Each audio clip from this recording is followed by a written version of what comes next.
February 2026 na. Magkano na nga ba ngayon ang mga Yamaha motorcycle? Yan ang ating aalamin ngayon. Tara!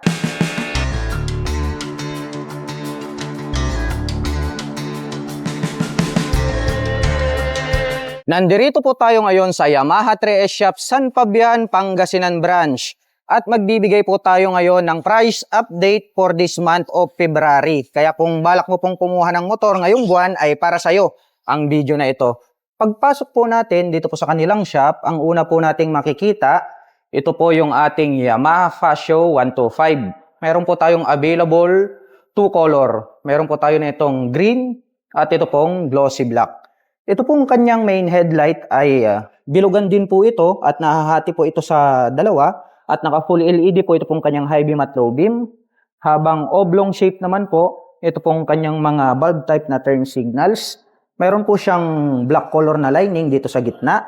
At ito po ay gumagamit ng telescopic fork na black color para sa kanyang front suspension. Naka single rotor disc brake with single pot caliper. Itim po ang kulay nito pong kanyang cast wheel. At ang sukat po ng kanyang gulong rito sa harapan ay mayroong sukat na 110 by 70-12. Tubeless na po ito.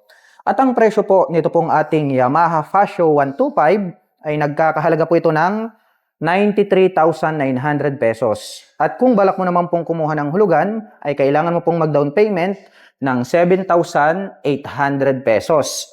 At mayroon naman po itong monthly installment na 4,931 pesos sa loob po yan ng 3 taon. Lipat naman po tayo rito sa kabila. Ito pong kanyang katabi, ito naman po yung ating Yamaha Mio Gear 125 S version. So mayroon ding standard to. Isang kulay po yung mayroon tayo ngayong buwan. Available po ito pong matte black color. Ito pong kanyang handlebar cover, patulis din yung kanyang pagkakadisenyo. At may nakalagay naman po rito na blue core badge. At meron din po siyang badge na gear dito sa gitna. At naka full LED naman po, ito pong kanyang high beam at low beam. At located naman po rito sa bandang itaas, ito pong kanyang mga bulb type na turn signals. At may makikita po tayo rito na decal na Mio Gear S. At mayroon po siyang Yamaha logo rito po sa gitna. At ito po ay gumagamit ng itim na telescopic fork para po rito sa kanyang front suspension. Itim din po ito pong kanyang single pot caliper, equipped with single rotor disc brake. Black color din po na glossy, ito pong kanyang cast wheel. At ang sukat po ng kanyang gulong rito sa harapan ay mayroong sukat na 80 by 80-14. FI po ito. At ang presyo po nito pong ating Yamaha Mio Gear na S version ay nagkakahalaga po ito ng 84,400 pesos. At kung gusto mo naman pong kumuha ng hulugan ay kailangan mo pong mag-down payment ng 4,300 pesos. At meron po itong monthly installment na 4,623 pesos sa loob po yan ng 3 taon.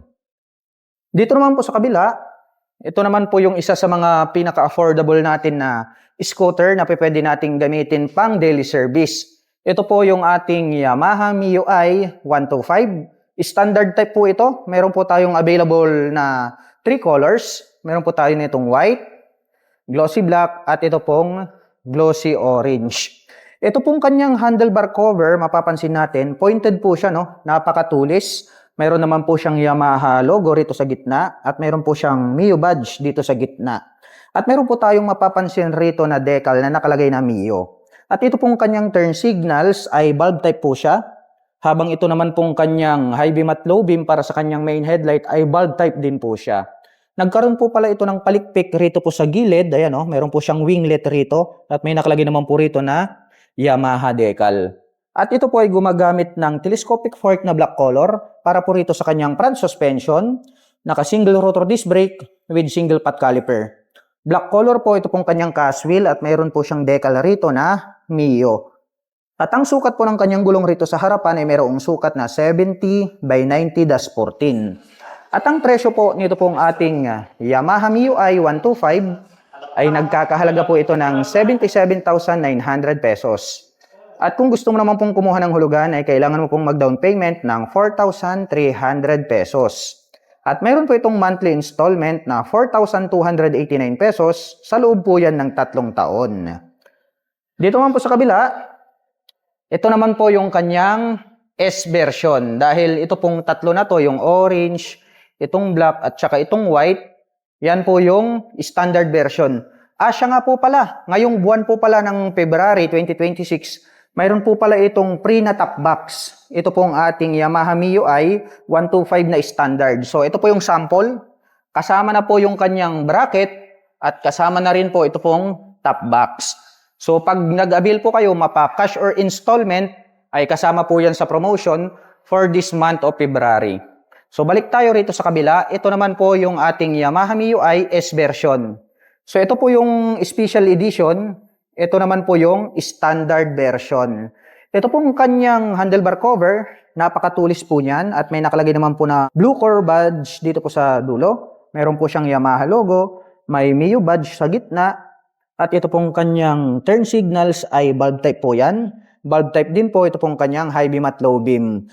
Mapapansin natin ang pagkakaiba nito pong ating MIUI 125. Mayroon po siyang S sa dulo. Kaya ito po yung kanilang special edition. At ito pong standard, ang nakalagay lang po rito ay Meo Decal. At yung kanyang palikpik, same lang din po sa standard. Nagkaroon po pala siya ng carbon finish rito. At may nakalagay naman po rito na Yamaha Decal. At ito po ay gumagamit ng telescopic fork na black color para po rito sa kanyang front suspension. Naka-single rotor disc brake with single pot caliper na black color. Itim din po ang kulay nito pong kanyang cast wheel. At ang sukat po ng kanyang gulong rito sa harapan ay mayroong sukat na 70 by 90-14.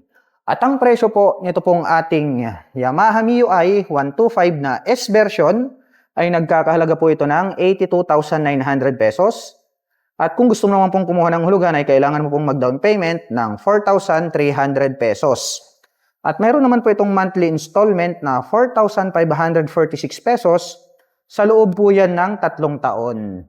Ito pong kanyang katabi, ito naman po yung ating pinakabagong Yamaha Mio Gravis 125. So ang lapad po ng muka nito pong Yamaha Mio Gravis kung ikukumpara natin dito po sa MIUI 125. Ito pong kanyang handlebar cover, combination po ng brown at saka black.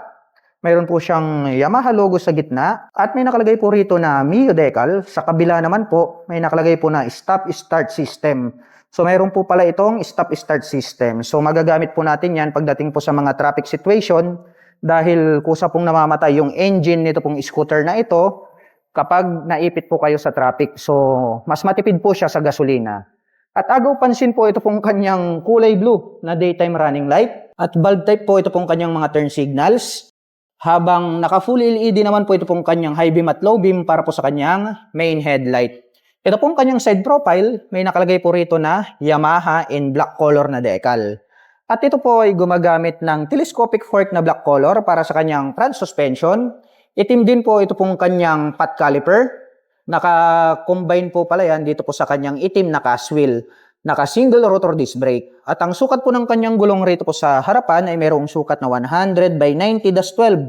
Tubeless po yan at FI po ito. At ang presyo po nito pong ating Yamaha Mio Gravis 125 ay nagkakahalaga po ito ng 84,900 pesos. At kung gusto mo naman pong kumuha ng hulugan, ay kailangan mo pong mag-down payment ng 4,800 pesos. At meron po itong monthly installment na 4,623 pesos. Sa loob po yan ng 3 taon. Ito pong nandirito sa kabila, ito naman po yung ating mga 155cc na malulupit. Ito po yung ating pinakabagong Yamaha Aerox 155. So meron po tayong available 2 color para po rito sa standard type. So ito po yung black color natin. Ang lupit, no? Ayan, no? Naka-reserve na agad yung isa. Talagang napaka-benta po. Most sellable po na 155cc ngayon ay ito pong Yamaha Aerox 155 dahil nga bukod sa mababa yung kanyang presyo, no? Kasi sa 125,900 lang ito. Kaya more affordable po siya. Kaya talagang ito yung ginugusto ng mga kababayan natin ngayon. At the same time, parang maxi scooter yung kanyang style kasi nga napakalaki nung kanyang body and design. Ito pong kanyang handlebar cover, mayroon po siyang maliit dito na visor na black color. Mayroon po siyang Yamaha badge dito sa gitna. At mayroon naman po siyang Aerox na white color na decal rito. At ito po yung very attractive. Ito pong kanyang main headlight ay para po itong mata na nanlilisik at para po siyang naka-projector lights pero sabi po nila ay LED po yan. At agaw pansin din po ito pong kanyang daytime running light. At LED na rin po ito pong kanyang turn signals. Itong nagpabangis sa kanya, parang spoiler, no? Meron po siyang carbon finish design, kaya more attractive po siya. At ito po ay gumagamit ng telescopic fork na black color para po rito sa kanyang front suspension. Naka-single rotor disc brake with single pot caliper. Black color din po na glossy ito pong kanyang cast wheel. At ang sukat po ng kanyang gulong rito po sa harapan ay mayroong sukat na 110 by 80-14. Tubeless po ito, naka-liquid cooled at FI po ito. At ang presyo po nito pong ating Yamaha Aerox 155 na standard type ay nagkakahalaga po ito ng 125,900 pesos. At kung gusto mo naman pong kumuha ng hulugan ay kailangan mo pong mag-down payment ng 16,800 pesos. At meron naman po itong monthly installment na 6,113 pesos sa loob po yan ng 3 taon. Ito naman pong kanyang katabi, ito naman po yung kanyang SP version. So mayroon po kasi itong 2 variants. Ito pong ating Yamaha Aerox 155. Ito po yung ating standard version at ito naman po yung SP version. So para po sa mga magtatanong, ang SP po, ang meaning po niyan ay sport. Kasi nga, mas malakas na po ito at mas mabilis. Ito pong ating SP version dahil nga mayroon po itong shifter. Ito pong kanyang handlebar cover ay meron po itong maliit na visor na black color. The same lang din naman po yan dito po sa handlebar cover nitong ating standard. Meron po siyang Yamaha logo rito sa gitna at mapapansin natin combination po pala ng dark blue at red. Ito pong kulay nito pong SP version kaya more attractive sa daan. Talagang mapapalingon ka. At the same time, syempre, yung kanyang Aerox na decal, meron po siyang SP dito sa dulo. At dito po sa kanyang side profile, may makikita po tayo rito na Aerox na white color na decal. At meron po pala siya ritong 3D emblem na SP. At ito po ay gumagamit ng telescopic fork na black color para po sa kanyang front suspension. Naka-single rotor disc brake with single pot caliper na black color. At equipped na po pala ito ng ABS, also known as anti-lock braking system, dito po sa harapan. At mapapansin natin na ito pong SP version, ito po palang kanyang cast wheel ay red color, habang ito pong ating standard type ay black color po siya. At ang sukat po ng kanyang gulong rito po sa harapan ay mayroong sukat na 110 by 80-14 na tubeless, the same lang din po sa ating standard type. At ang presyo po nito pong ating Yamaha Aerox 155 na SP version ay nagkakahalaga po ito ng 163,900 pesos. At kung gusto mo naman pong kumuha ng hulugan ay kailangan mo pong mag-down payment ng 21,800 at meron naman po itong monthly installment na 7,809 pesos sa loob po yan ng 3 taon. Ito pong kanyang katabi. Ito naman po yung ating pinaka-more comfortable na scooter ng Yamaha, which is ang Yamaha NMAX 155. Ito pong dalawang kulay na available dito ngayon, ito po pala yung TechMax version. So paano natin na-recognize? Dahil nga po, mayroon po siyang badge rito sa gilid na Yamaha TechMax NMAX. Ganun din po rito po sa kabila. So ito po yung kulay na dark magma. Ayan po siya. And then dito po sa kabila, ito naman po yung glossy black. Ito pong kanilang mga windshield ay itim po ito at malapad. At ang more attractive dito, ito pong kanyang headlight design. Dahil dito po sa gitna, nagkaroon po siya rito ng dalawang projector lights kaya talagang maliwanag pagdating ng gabi. At ang lupit po nito pong kanyang daytime running light na kung ating titignan ay para po siyang mata na nanlilisik, no? Parang galit na galit. At dito na rin po located, ito pong kanyang mga LED na turn signals. At dito po sa bandang gilid, meron po siyang badge dito ng TechMax NMAX. Meron din po siyang Yamaha logo rito po sa gilid. At ito po ay gumagamit ng telescopic fork na black color para po rito sa kanyang front suspension. Naka-single rotor disc brake with single pot caliper na glossy black. At ito pong kanyang cast wheel ay matte brown color po siya. Equipped na rin po ito ng ABS dito sa harapan at ganun din po sa likuran. So, naka-dual channel ABS po ito pong ating Yamaha NMAX 155. At ang presyo po nito pong ating Yamaha NMAX 155 na TechMax version ay nagkakahalaga po ito ng 175,900 pesos. At kung gusto mo naman pong kumuha ng hulugan ay kailangan mo pong mag-down payment ng 26,800 pesos. At mayroon naman po itong monthly installment na 8,169 pesos Sa loob po yan ng 3 taon. At kung mahilig naman po kayo sa underbone motorcycle, no? Ito po yung ating mga underbone motorcycle na pang-racing. So talagang mabibilis tong mga to. Meron po tayo ritong Yamaha Sniper 155 ABS version. Ito pong kanyang handlebar cover ay meron po siyang glossy black rito na maliit na visor. Meron po siya ritong badge na Yamaha logo sa gitna. At dito po sa kanyang side profile sa bandang itaas may nakalagay na assist in slipper clutch. So mayroon na po palang assist in slipper clutch to dahil ito po ay naka 6-speed manual transmission. So hindi po ito automatic para po dun sa mga hindi pa nakakaalam. At agaw pansin po ito pong kanyang daytime running light dito sa itaas. At dito naman po sa bandang ibaba, ito pong kanyang main headlight ay naka full LED na po ito. At ito po ay gumagamit ng single rotor disc brake with 2-pot caliper na gold color. With ABS po ito dahil ito po yung Yamaha Sniper 155 na ABS version. At gold color naman po yung kanyang 2-pot caliper. At ito pong kanyang front suspension ay black color po ito. Itim din po ito pong kanyang cast wheel. At ang presyo po nito pong ating Yamaha Sniper 155 na ABS version ay nagkakahalaga po ito ng 145,900 pesos. At kung gusto mo naman pong kumuha ng hulugan ay kailangan mo pong mag-down payment ng 15,800 pesos. At meron naman po itong monthly installment na 7,193 pesos sa loob po yan ng 3 taon.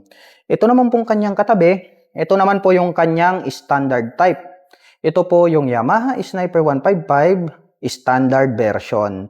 The same lang din po sila sa kanyang handlebar cover na mayroon po siyang maliit na visor. At dito po located, dito pong kanyang low beam. Ganun din po sa ating ABS version. Same lang po ng design yan. At ang pagkakaiba po, ang nakalagay po rito sa kanyang side profile ay sniper, habang yung isa po ay may assist in slipper clutch. At ito pong kanyang daytime running light ay nandirito located sa bandang itaas. At naka full LED naman po ito pong kanyang high beam. Mayroon po tayong makikita rito na Yamaha logo at dito naman po located dito pong kanyang bulb type na turn signals. Meron po siyang decal rito na 155 Yamaha. At ito po ay gumagamit ng traditional telescopic fork na black color para po sa kanyang front suspension. Equipped with single rotor disc brake with 2-pot caliper. Single pot caliper po pala ito. Habang ito pong ating ABS version ay naka 2-pot caliper.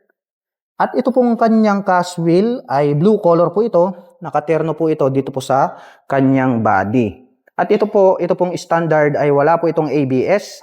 Habang yung isa naman po ay meron po siyang anti-lock braking system.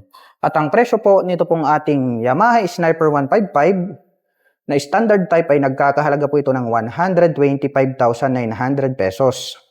At kung gusto mo naman pong kumuha ng hulugan ay kailangan mo pong mag-down payment ng 13,800 pesos. At meron naman po itong monthly installment na 6,268 pesos sa loob po yan ng 3 taon. At kung naghahanap naman po kayo ng motorsiklo na pwedeng pangpasada, no? Pwedeng kabitan ng sidecar, at pwede mo ring gawing pang service, meron po tayo ritong Yamaha YTX 125. So meron po tayo ritong 2 colors available. Meron po tayo nitong red color at yun pong black color. At ang presyo po nito pong ating Yamaha YTX 125 ay nagkakahalaga po ito ng 57,900 pesos.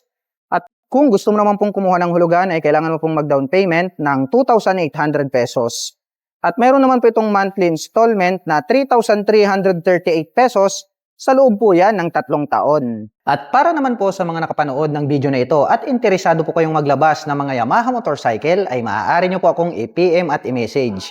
At kung naghahanap naman po kayo ng mga accessories gaya po ng crash guard, rear carrier, top box, side panners, motorcycle cover o di kaya helmet, ay ilalagay ko na lang din po yung link dyan po sa description box sa ibaba para hindi na po kayo mahirapang maghanap.